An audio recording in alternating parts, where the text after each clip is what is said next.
की व्याकुलता जो है ना बढ़ती जा रही है। कभी गिरजा जी से प्रार्थना करती है, किशोरी जी गिरजा जी से कहती है मैया कृपा करो मेरे राम जी से धनुष उठ जाए, शंकर जी से प्रार्थना करो। कभी गणेश जी से कहती है गणेश जी वजन कम कर दीजिए ना, ये आपके पिताजी का धनुष है। गणेश जी ने कहा मेरा वजन कम है क्या जो मैं धनुष का वजन कम करूंगा। लंबोदर बड़ा सा पेट मेरा। किशोरी जी ने कहा वजन कम करने में तो आप बड़े कुशल है लंबोदर, पर आपका भार एक चूहा उठा लेता है, तो आप तो वजन कम करने में बड़े कुशल है ना। समाज का बड़ा व्यक्ति कौन है?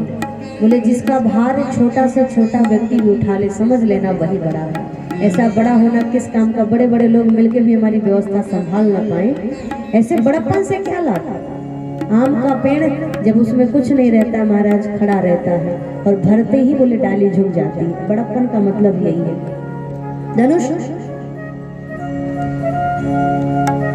अब श्री किशोरी जी बोले धनुष के पास गई और धनुष से कहती है धनुष वजन कम कर लो ना।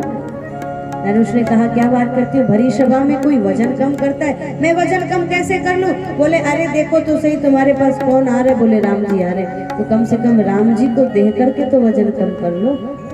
अच्छा तो बताओ मैं कितने किलो का हो जाऊं? किशोरी जी ने कहा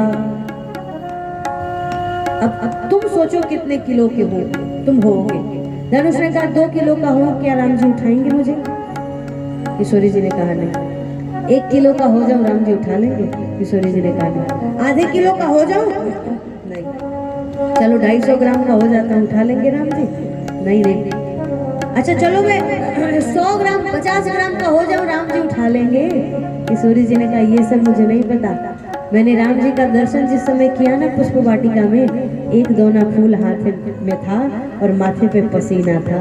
1 दोना फूल उठाने में जिसके माथे पे पसीना आ जाता है, वो राम जी कितना वजन उठा सकते तुम कल्पना कर लो धनुष।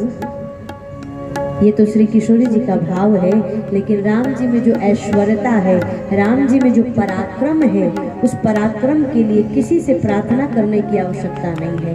प्रभु धनुष के पास जाकर के खड़े हो गए। सोचा विलंब करना ठीक नहीं है, जिसके लिए धनुष तोड़ूंगा, अगर उसने ही पहले अपना प्राण छोड़ दिया तो धनुष तोड़ने से क्या लाभ? इसलिए राम जी सोच रहे अब मुझे धनुष तोड़ देना चाहिए।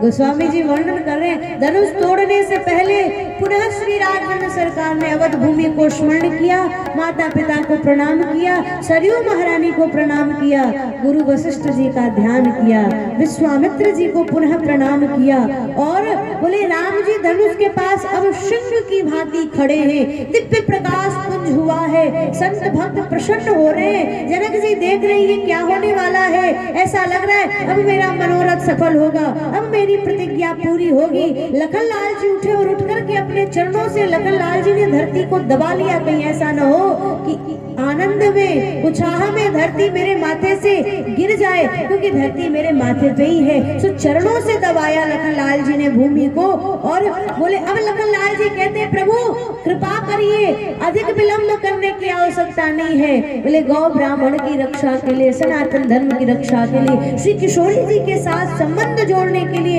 गोस्वामी जी वर्णन कर रहे लेत चढ़ावत खैचित गाड़े, काहू न लखा देख सब अखाड़े, तीछन राम मध्य धन तोरा, भरे भुवन धुनि घोर कठोरा। भरी सभा में श्री राजवंश सरकार ने धनुष को उठाया और उठा करके बिल्कुल बीचों बीच में धनुष को तोड़ करके भूमि पर गिराया। देवता ऊपर से जय जयकार करते हुए पुष्प की वृष्टि करने लगे। बोलिए राजवंश सरकार की जय हो, अयोध्यानाथ की जय हो। पूरे सभा में महाराज जय जयकार मच गया, राम जी की जय हो, अयोध्या की जय हो, अयोध्या की जय हो, राजवंश सरकार की जय हो। महाराज सब पुष्प बरसाने लगे, धनुष भूमि पे गिर गया। जनक जी हर्षित हो गए, अरे धनुष तो टूट गया। एक बात मैं निवेदन करूं, राम जी और श्री किशोरी जी का मिलन कब हुआ? बोले ये धनुष अभिमान का प्रतीक है। राम जी ने अभिमान रूपी धनुष को तोड़ा, तब जाकर के श्री किशोरी जी से मिलन हुआ राम जी का। राम जी और सिया जी मिले।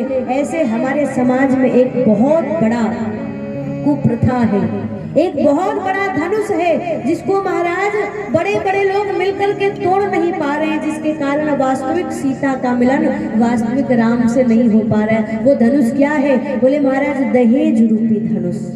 दहेज प्रथा रूपी धनुष, जब तक हमारे समाज में दहेज प्रथा रूपी धनुष नहीं टूटेगा तब तक वास्तविक सीता का मिलन राम से नहीं हो सकता है।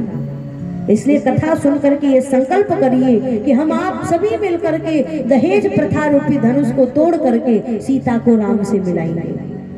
धनुष के चक्कर में महाराज, दहेज के चक्कर में बोले अच्छे अच्छे घरों की लड़कियां, अच्छे अच्छे घरों की बेटियां रावण और कंस के घर चली जाती हैं, और जिसके पास दहेज है बोले शूप न खाएं, अच्छे अच्छे घरों में आ जाती हैं। इसलिए प्रयास करिए आपके बेटे का विवाह हो, दहेज मिले या न मिले, संस्कारी बेटी आनी चाहिए, संस्कारी कन्या आए। गरीब घर से बेटी लेकर के आओगे, वो आपकी सेवा करेगी, सम्मान करेगी, चरण दबाएगी, आदर करेगी। अधिक दहेज लेकर के आओगे तो वो यही कहेगी कि मैंने दहेज देके खरीद लिया है, अब तुम्हारा बेटा तुम्हारा नहीं रह गया, अब मेरा हो गया, इसलिए मैं जो चाहूंगी वो मैं करूंगी। इसलिए दहेज लेकर के बहू को घर में लेके आओगे तो फिर बेटे से आशा मत करना, बहू से आशा मत करना, त्याग देना आशा।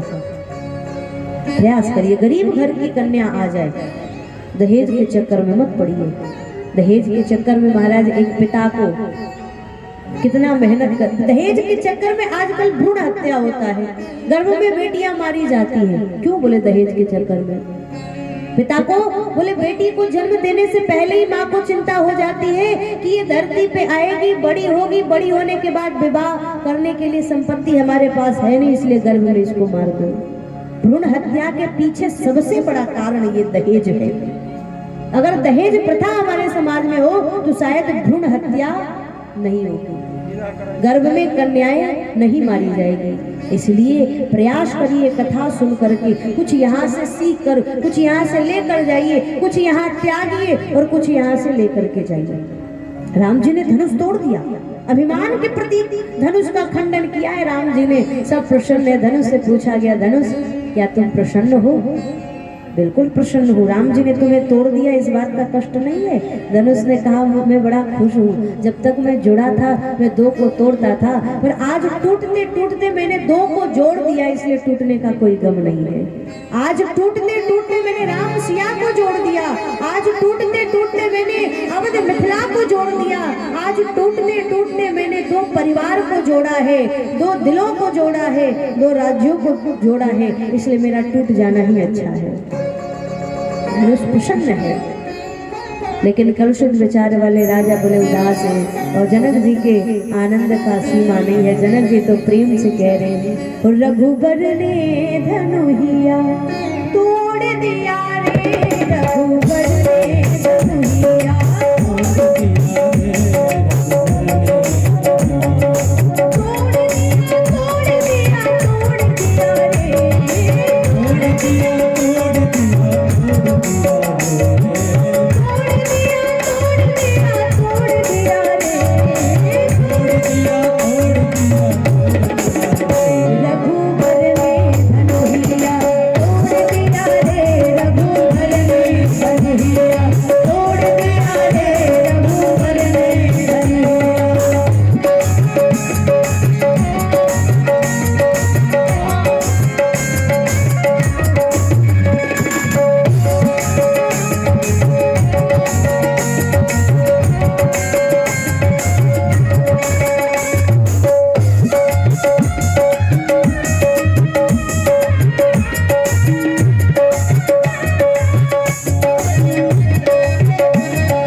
रावणी प्रवृत्ति वाले लोग बोले सब जल भून करके राख हुए।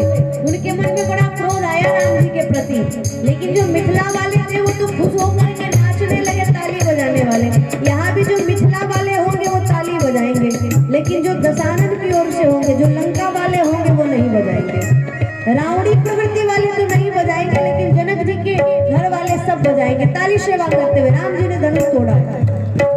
बहुत राजा बहुत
सरकार की जय हो। नकला वाले गाने लगे, तोड़ दिया रे रघुबर ने धनुहिया, और बोले जितने